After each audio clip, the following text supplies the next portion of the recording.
Hello, everyone, and I want to welcome you to another episode of the Better the Pond Pondcast, where we talk to amazing people doing incredible things that lead the charge of generosity. My name is Warren Berry, and I'm your host and the founder of Instinctive Solutions, where we believe that everyone is an odd duck, but that's what makes them awesome. Today, our guest is Amreesh Khanna. The son of immigrant parents, Amreesh learned at a very young age about community, mentoring, and making an impact.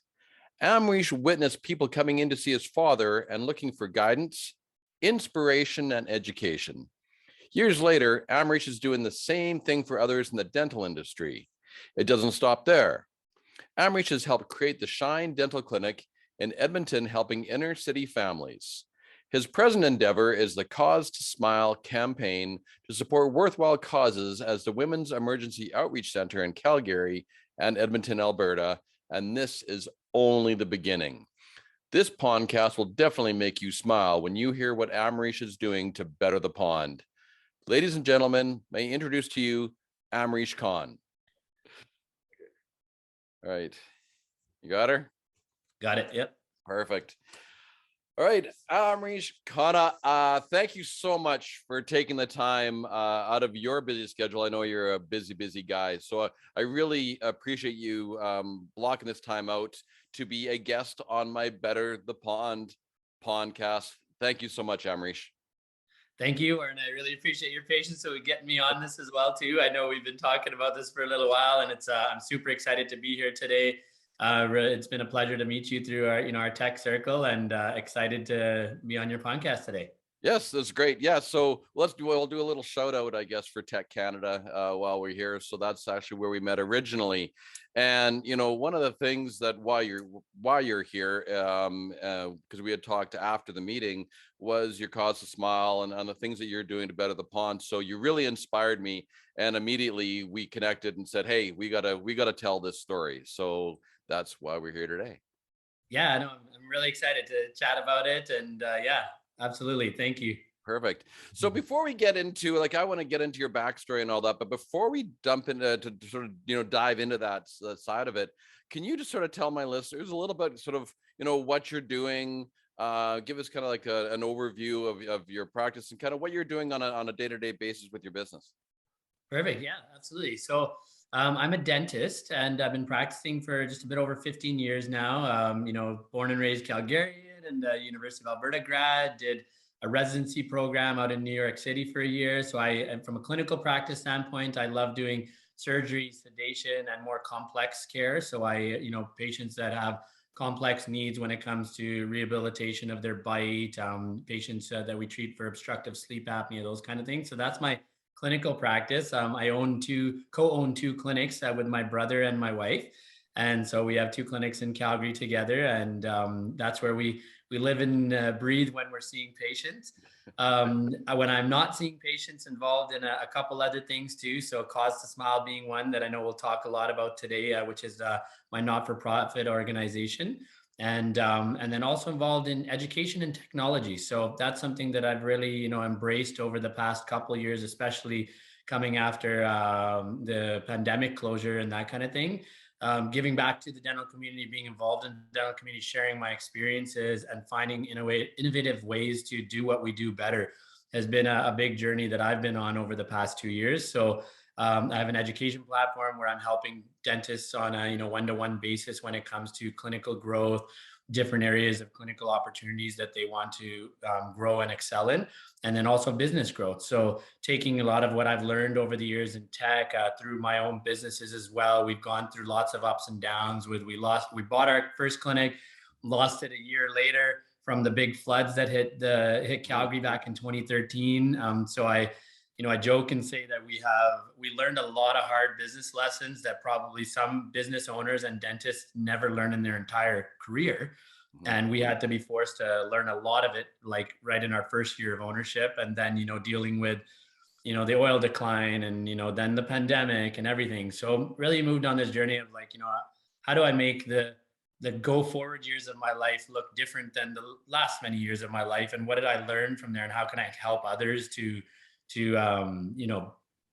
achieve what they want to achieve. And I think all of this stuff that ties together for me, with my personal values, inspire, influence, educate. You can see behind me here today, but that's what really drives me in everything I do, whether it's me as a dentist, an educator, an innovator, and in community, because I want to take the experiences that I've had and help others. And then on the innovation side, I have a dental tech startup called AuraQ AI, and we're working on software development right now, utilizing artificial intelligence and machine learning to help dentists do what we do when it comes to diagnostics better. So how do we bring consistency to practitioners so we can drive consistency amongst diagnosis, provide real-time insights to practitioners so they can see it. I describe it as, imagine a world where we had the mind and wisdom of 1,000 dentists sitting behind us when we're looking at every patient. And the patients also see that, wow, like there's this technology here that's helping, me look at my overall scope of care in a whole new way. And, I think this technology is here. It's already in medical and it's here in dental. And, we're really trying to drive an innovative approach to, again, drive better patient care and at the same time grow our businesses, because that's one of the biggest issues we see to scale a dental business is how do you, you need practitioners to all be effective. You need them to all, be consistent so they can give a same patient experience, same diagnostic experience, and then execute on that treatment, because that's how a dental business makes money. So how do we do that ethically, but more effective? So, yeah.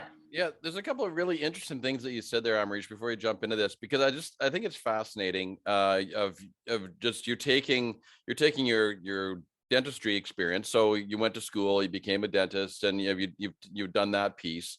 And then you're so interested in education, and now you're taking it into IT, so into the technology world, which is fascinating.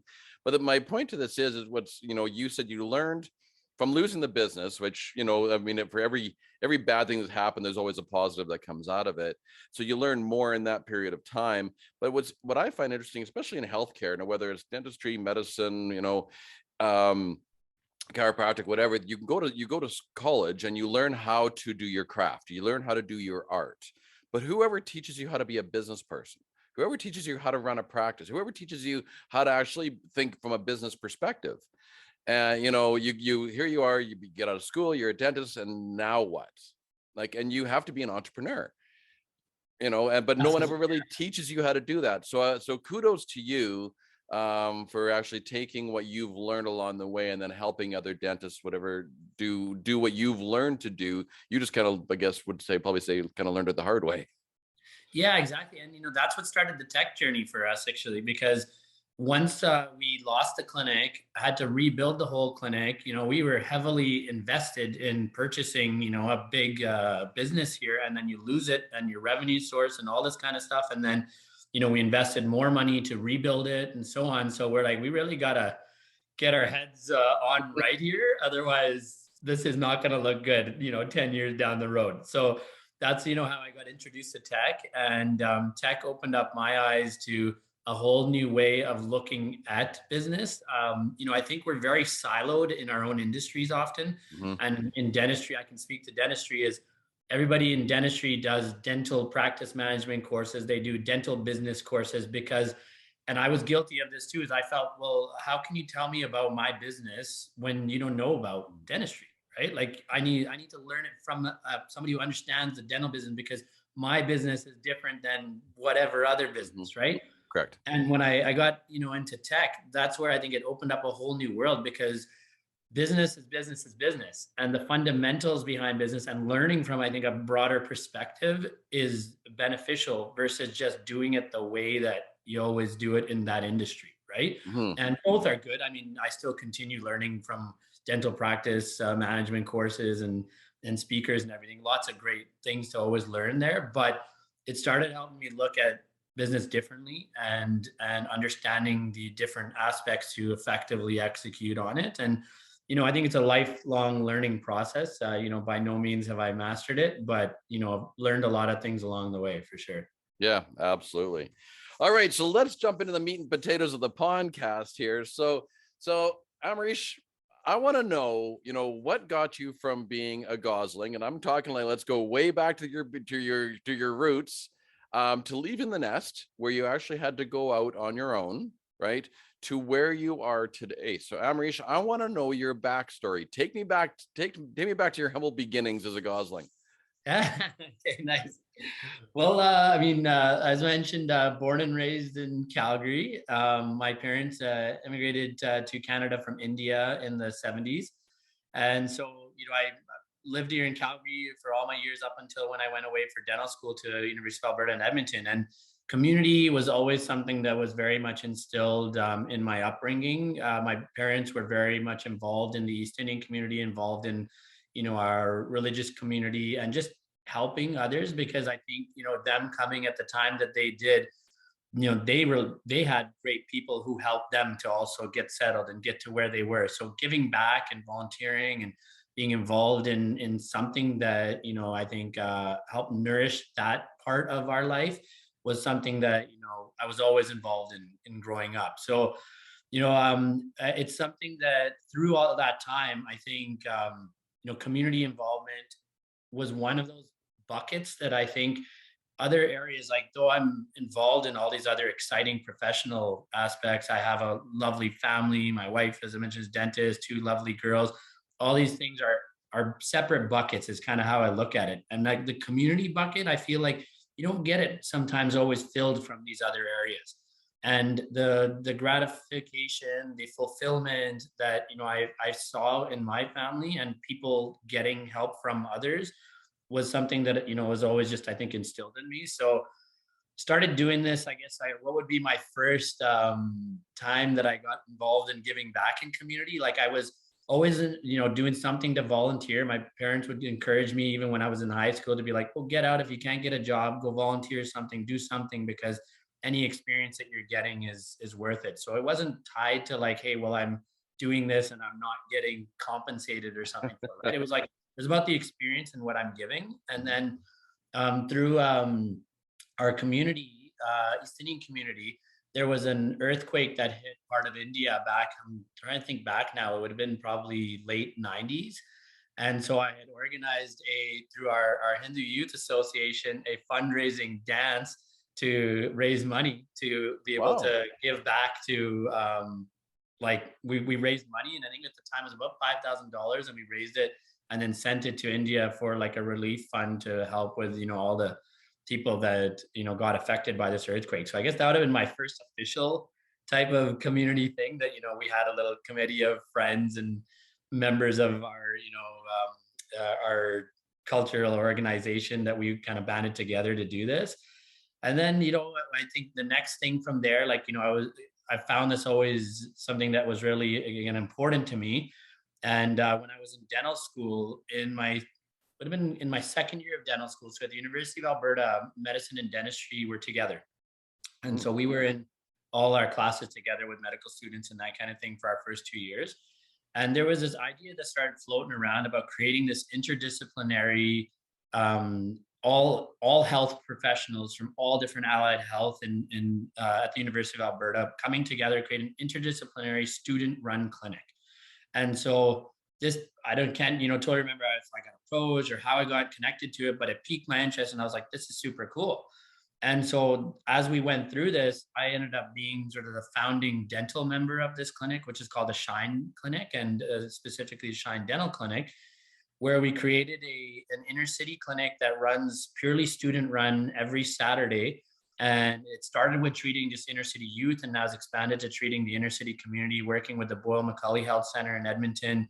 We had the University of Alberta supporting it, the dental community supporting it, with dentist volunteers coming and doing things to just support and supervise all students to help with this. So that was like, I think, a real kind of formal part of my journey that solidified, it was a lot of work to do it, but you find the energy and you find the time to do something that's fulfilling too. And that's where I say, again, the bucket for me was like, it started filling there, and I was like, this is really cool, and I really enjoy this. And organizing students into a board and all these things. So proud to say that it's going on its 15th year today, and runs every Saturday during the school year in Edmonton. So that was I think the next big one for me. And when I graduated, things changed. I don't know if you were about to say something there, Warren. Yeah. Well, there's a couple things that's really Yeah. interesting.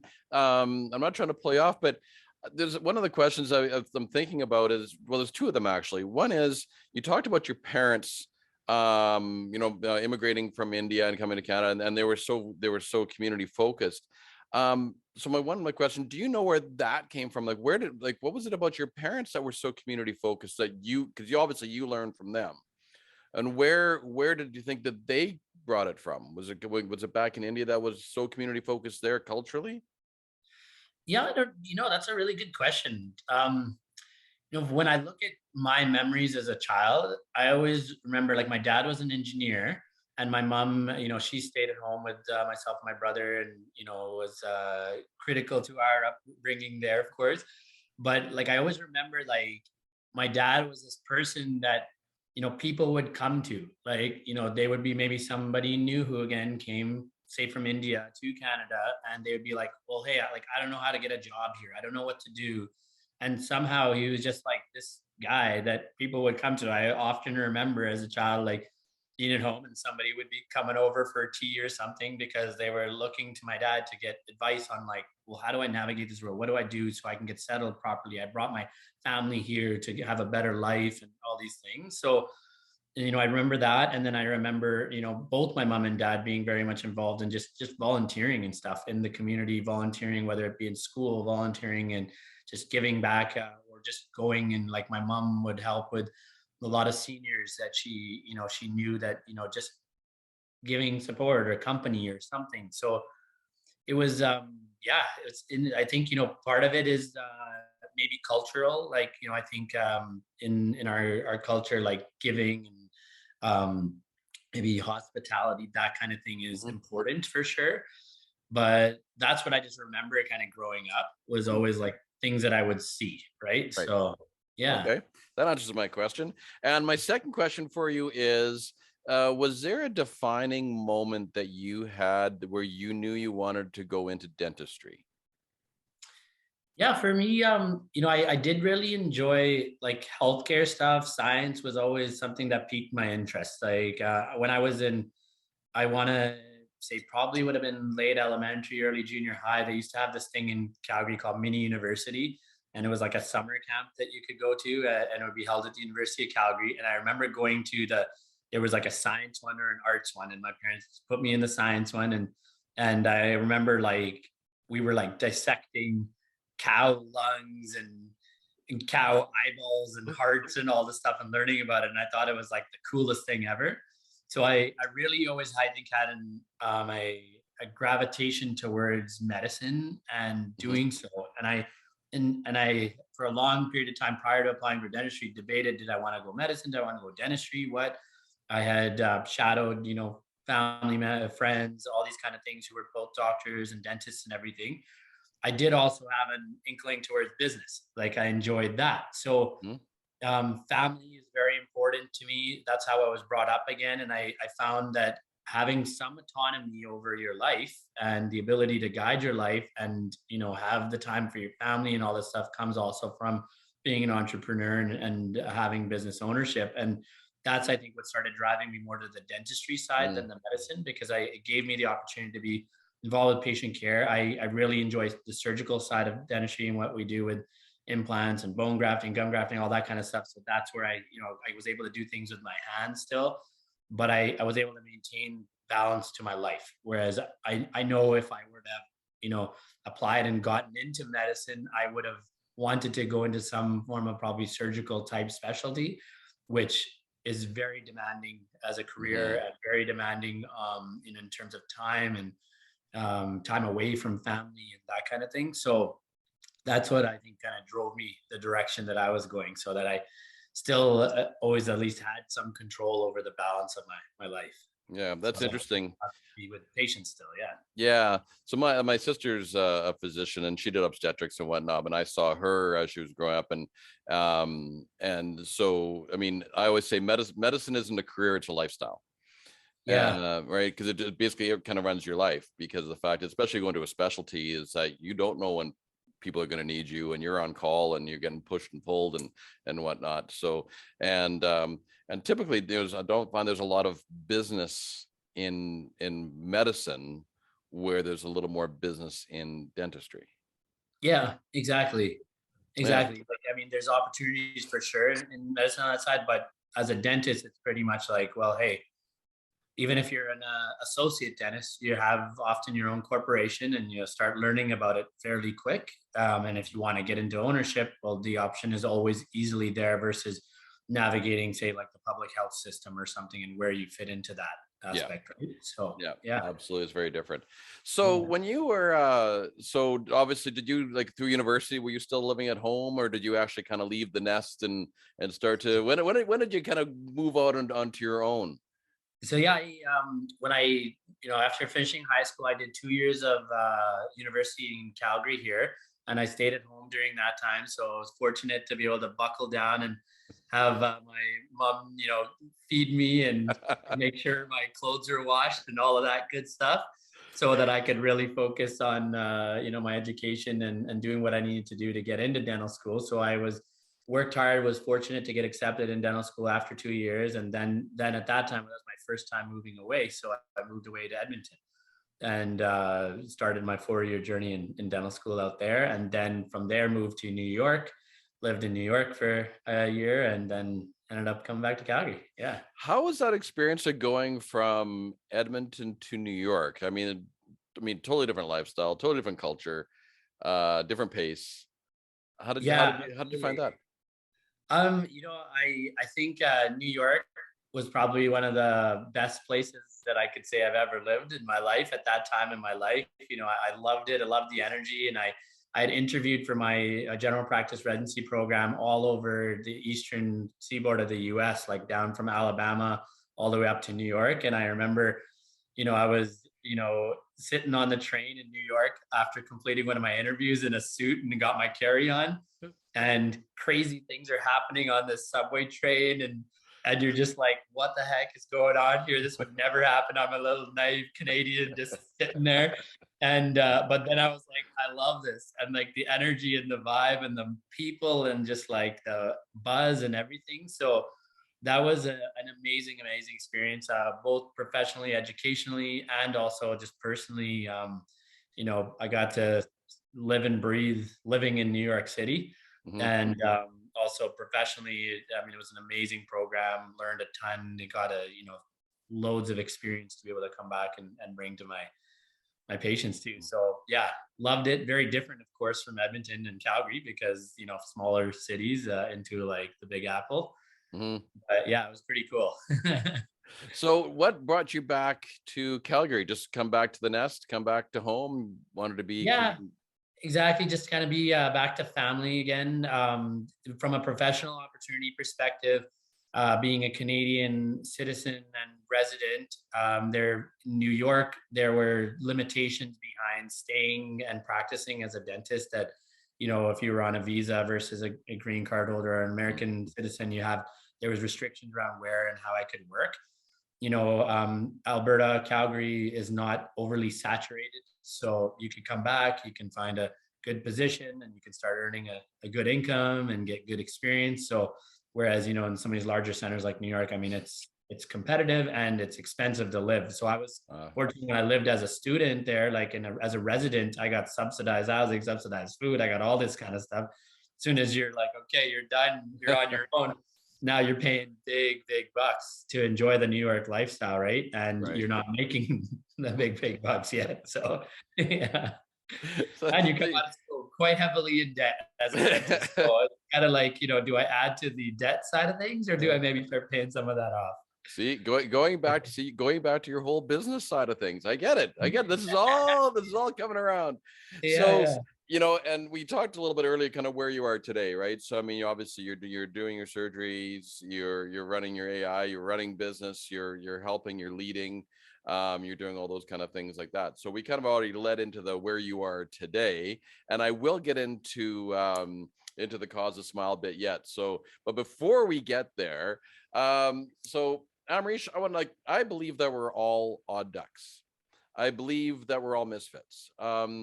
And so can you tell me about a time when you didn't fit in, and it could be positive or negative, and what did you do differently to stand out? And when I say this, I always tell people, like, I always say, this is what makes you awesome. And I'm not saying coming from your ego, but what is it that's unique to you that you've done differently that makes you an odd duck that's actually got you to stand out? Yeah, that's a good question. I think if I can't say I have a defining moment for that, but I'd say I have always tried to do what I do a little bit different in the sense that I think, I value the potential that I have and the ability of what I can deliver to others. And I don't let really anybody want to hold me back from that. Right. And so, whatever it is, if I got my eyes set on a way to do things, then I will just go with it. So, even when I came back and started working, I knew I had learned a unique skill set from my residency and my interest in the time I had put in to learn that. I'd put in a lot of additional time, but I didn't follow just your regular path of coming back and just finding a general practice and working at one clinic. Like, I positioned myself to be, an internal referral essentially when it came to sedation and surgery, so I could provide care to those patients at the practice that a patient was used to. So I started working at one point probably 4 or 5 different practices just doing that type of treatment for clinics. So different approach than, just come back, find, one or two little clinics, learn the game, learn the business, eventually grow your patient base, and then maybe take over from a retiring dentist. Like, so I took that differently. And I think what makes me the odd duck, because as I take that even through everything that, I've done thereafter, is that I push myself hard, and I'm very driven to do what, I believe in. But sometimes maybe the rest of those around me are not as as driven, or, and I don't mean that in a bad way, because it's not that they're not driven, but we go at maybe different paces, right? Mhm. And I've had to learn that, I think, over the years too, that not everybody is, you kind of expect sometimes of others what you expect of yourself, Mhm. and that's not always practical or realistic or fair, right? Correct. And so yeah, so I think, it's a good understanding that I've come to, and, leading and working with partners and people and employees and everything, that, I have to sometimes slow down myself a little bit to make sure that I can, lead others in a way that is effective still. On the flip side, I still keep trying to drive all the other things that I want to do. And then, I've valued and grown to get people along with that in those different areas. So the other things that I'm doing, whether it be education, Cause a Smile, OraQ, my AI tech startup, like all these companies, I can't do it all without great people too, right? And Mhm. so I have great people in our dental business, my partners there, everybody in all these different businesses, because we can't do it without each other. But I'd say that's what makes me the odd duck, is maybe I'm a get it going, and then I gotta slow it down a little bit to make sure, hey, we keep driving everybody in a good way. So let me ask you this. When you're looking at, like, the people that you're helping, and whether that be not necessarily your patients, but I mean on the even on the business side, and other dentists, and all the things you're trying to do to move the industry forward, right? And what I'm hearing from you is also for greater patient care at the end of the day. But when you look at all the people that are around that you're trying to help, are they coming to you for your help, or are you going to them? Yeah, that's an interesting observation too. I think, I mean, as my time has gone on in all these different areas, I'd say I'm fortunate that people are coming to me now. Like, so there's people that want to learn something from me. That's how my education thing formalized. I'd wanted to do education. I was always trying to figure out a way to do it, and then all of a sudden, I had another colleague who was like, "Hey, can you help me? I want to learn this." And I was like, "Okay." And so I started kind of trying to formalize something, and then you get another one, right? Mhm. And even in our board in Cause to Smile, was just so fortunate that people, came and were connected to me and said, "This is amazing. Like, I want to be a part of this," right? And even with OraQ and so on too. So yeah. What's been really interesting, is in talking to people like yourself and having people on the podcast, what I've come to realize over time, and there's certain moments when we're young that sort of really establish the things that we do later on in life. And the reason I asked you that question is just by listening to you, and you think about for a second, all the things that you're doing, and people are coming to you looking for advice, looking for guidance, looking for help, whatnot. What did you observe as a child when somebody came over for tea with your dad? Yeah. Yeah. Interesting. The same thing. You're doing the same thing that you witnessed when you were a kid, right? And really the way that I see it, like that to me is creating ripples in the pond, right? Your dad created ripples for others to help others to move forward, and you're actually doing the same thing, just in a different capacity. Cool. That is awesome. So, which is going to be the perfect segue into the next question, and I'm going to see where you want to go with this. But can you tell me about a time when someone did something for you that left an impact on your life, that really left a mark? Yeah, absolutely. I mean, again, we all are thankful for our parents. I think, my parents are very supportive and have left multiple impacts on my life for sure, in terms of supporting me to where I am today. But, through my professional side of things too, I've had wonderful, amazing mentors, when I was in dental school all the way up until today, with coaches and mentors that have, been the individuals in my life that probably propelled me to that next step forward, right? Like, Mhm.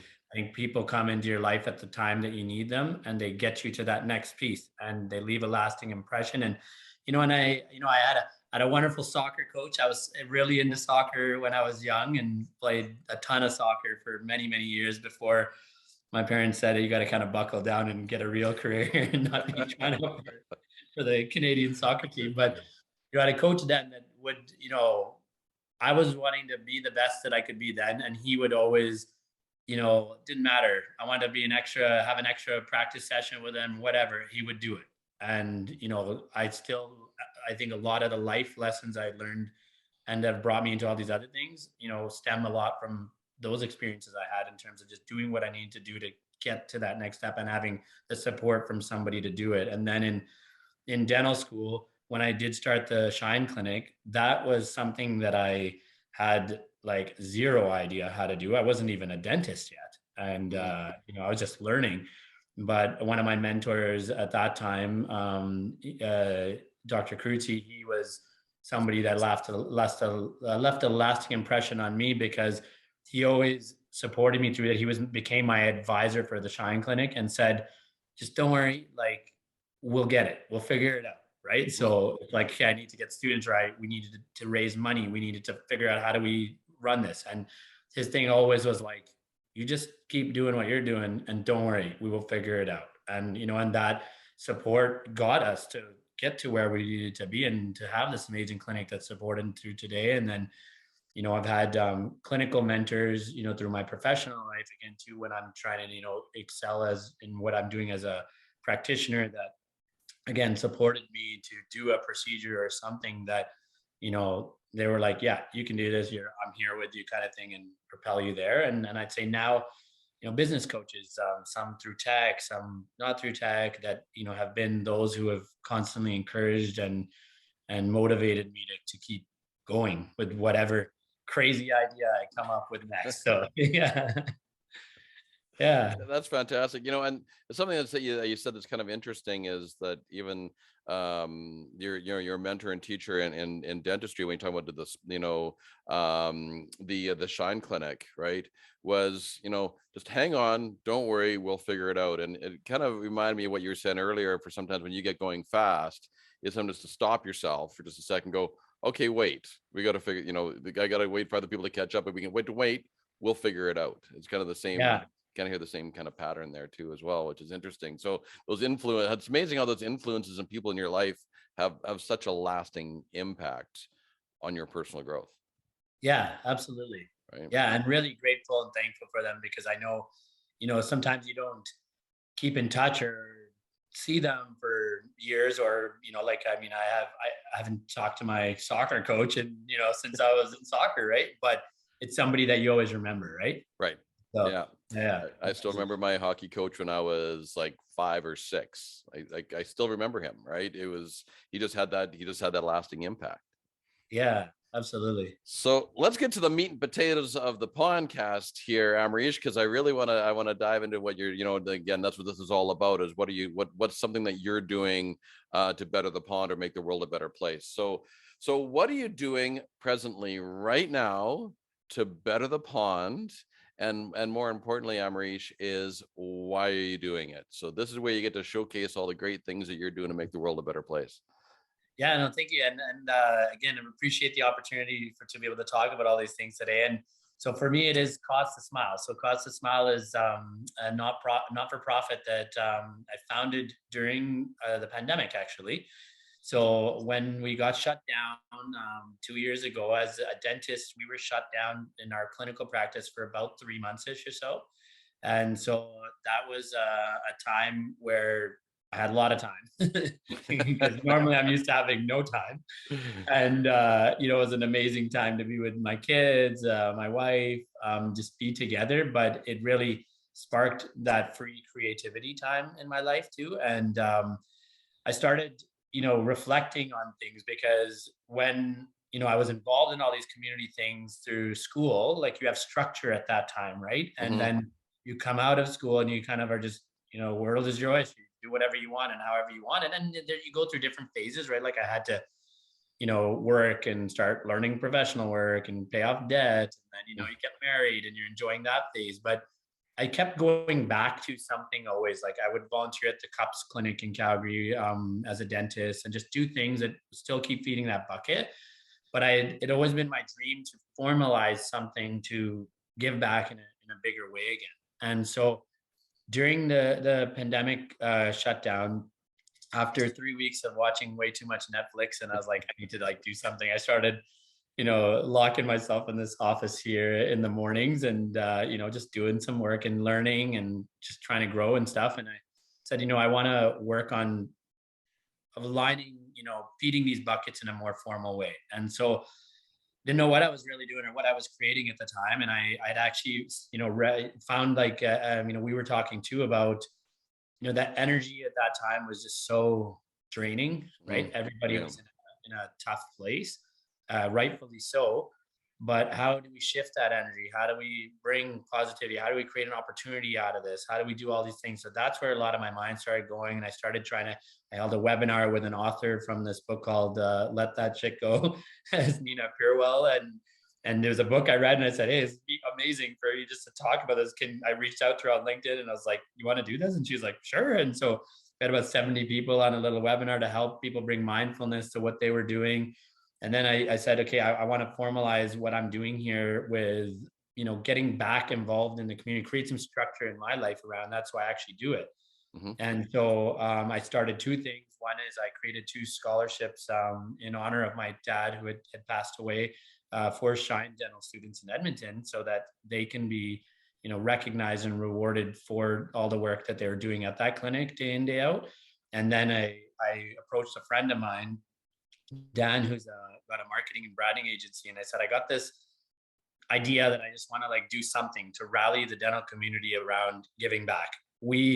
I felt the urge that I wanted to find a way to give back to people and help during that time because we weren't considered a frontline worker. So we were just stuck at home, right? And we couldn't help anywhere in anything, even though we're part of the healthcare ecosystem. And because we were dealing in patients' mouths and nobody knew about the transmission and the degree and all that stuff at that time, we were pretty much like told that unless it's like, there's pretty much no reason for you to see a patient. If it's a truly emergency, you got to send them to the hospital because we didn't want to be working in a patient's mouth and all of a sudden you contract COVID now and who's helping you and did you spread it amongst the office and whatever. So until they kind of figured that out a little bit, for a while we were just sitting here. And so I said there's a bunch of healthcare practitioners who are dentists who all want to find a way to be contributing to in some way or form right now to what's going on in our society. So I said, how can we just rally the dental community together and find a way to give back beyond the walls of our clinics? And so my friend Dan helped me found and form this what's called Cause to Smile today. I had a really bad name for it and made much better. And yeah, we started all that journey. He said, "Hey, I believe in what you're doing. I'm going to help you. We're going to create a website and we're going to find a way to give back." And so the first initiative we created was with Canadian Blood Services, because at that time they had a big need for blood donations because of everything being, shut down again, for the donation clinics and events and all that kind of stuff. So I said, this is a great way where like everybody's been in a bind financially. We're not asking for financial donations, just go give time and blood.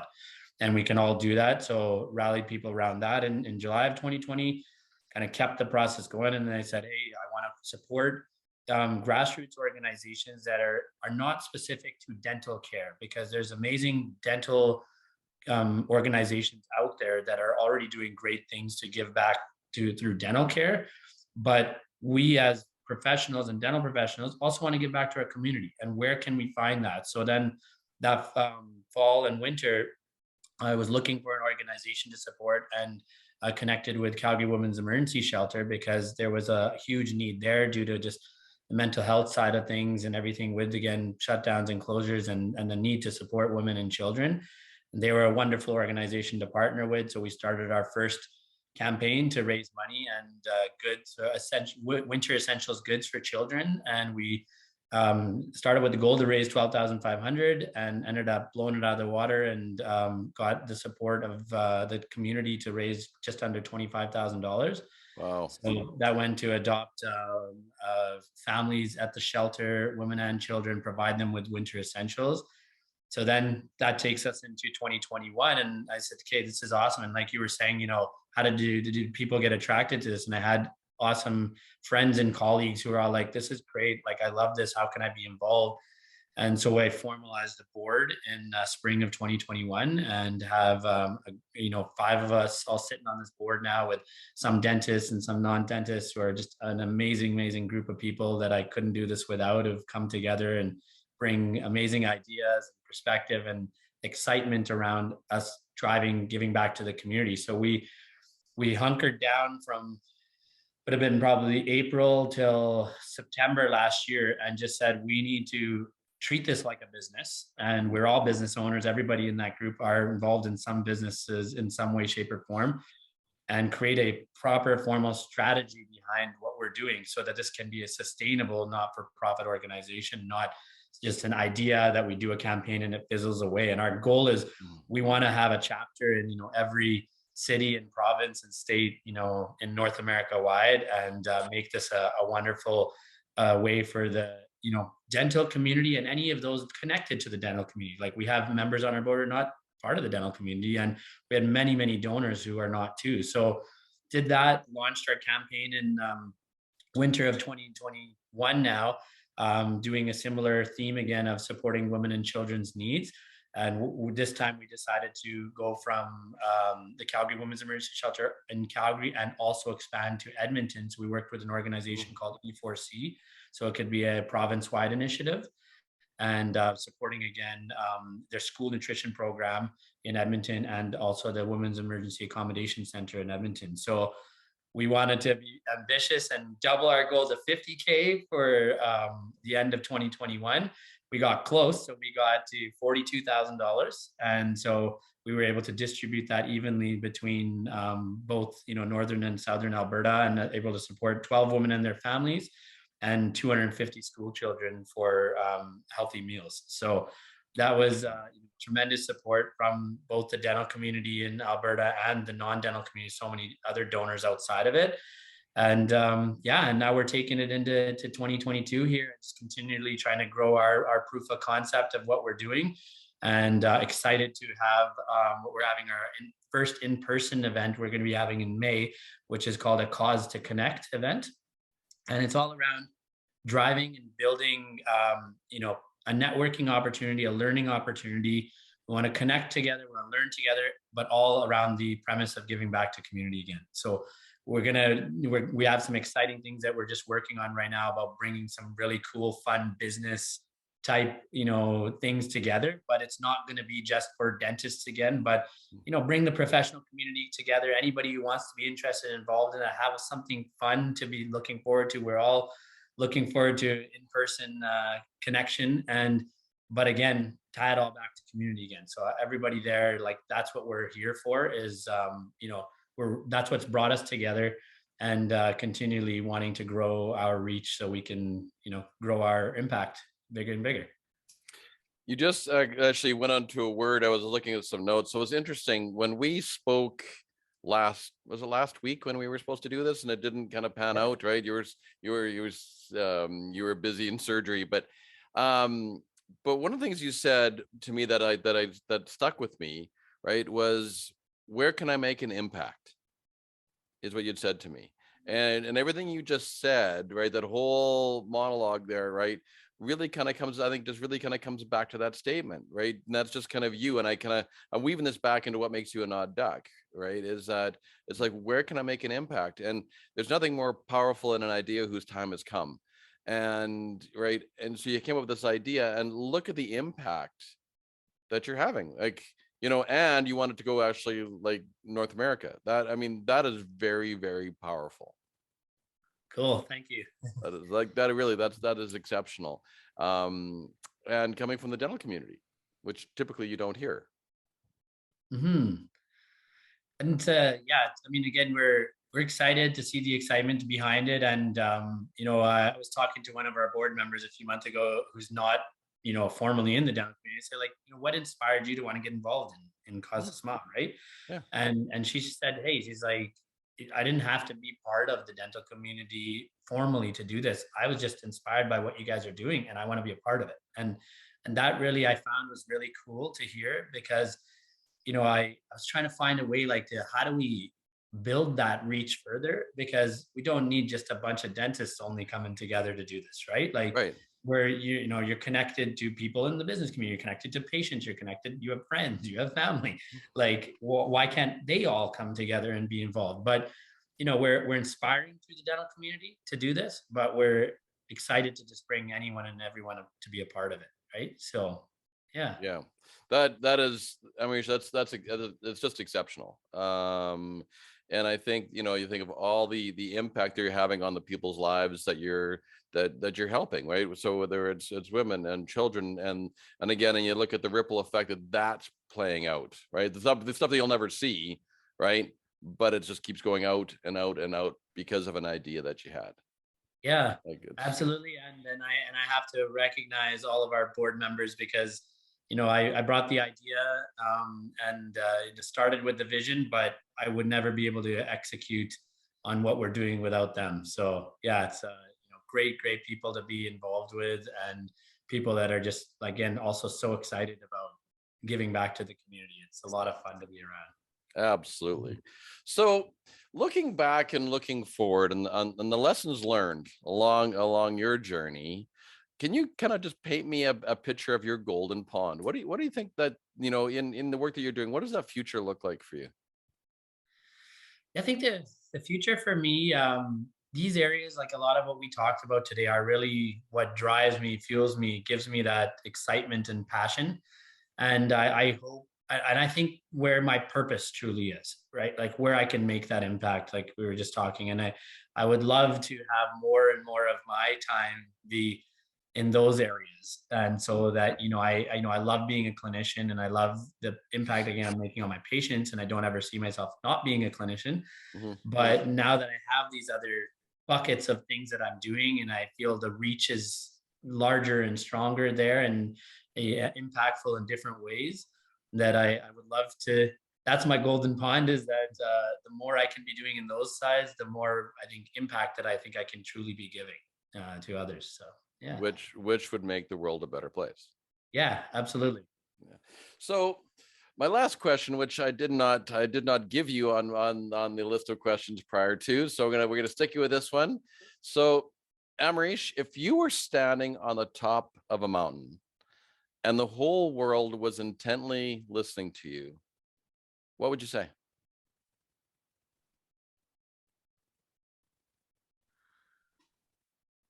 To follow your dreams and don't let anybody hold you back. So say that again. Yeah. Follow your dreams and don't let anyone hold you back. I think, everybody's dream is something that's going to make the pond a better place, or better the pond, like you said, right? Mm-hmm. And I think it's powerful too. And I think that goes back to even like your messaging of making an impact, right? Is that don't let anybody hold you back, because right, you can have an idea that can change. And if someone says, well, you know, I don't think that's a good idea, don't let that stop you from actually right following that dream and that passion. Absolutely. So, you know, Amreesh, I want to really thank you ever so much, like for your time, your stories, for everything that you're doing to better the pond. You're making an incredible impact on the world, you know, with Cause to Smile and for the Shine Dental Clinic, and just being who you are, right? And all the patients, everything that you affect on a day-to-day basis. So I really want to thank you for everything that you do. And so if anyone wants to find you and find the cause or be involved in the cause, right, where can they go to find you? Yeah, so for Cause to Smile, we have causetosmile.com. So that's our website. It is a simple website at the moment, but it'll have, you know, all of our details and everything on there, and it continually is evolving. And if anyone, yeah, ever wants to reach out to me, has any questions or anything like that, the best email to get a hold of me at is Amreesh at oraq.ai, and I'll give you all the spellings of all that so you can link to it for sure in your podcast here. Yeah, absolutely. Anyway, and I would encourage, you know, people to actually to reach out to you, whether it's through the website or whether you know, personally, to get involved. I mean, I think this is very impactful. It's a wonderful organization, and the only way it's going to get bigger is if people join in, right?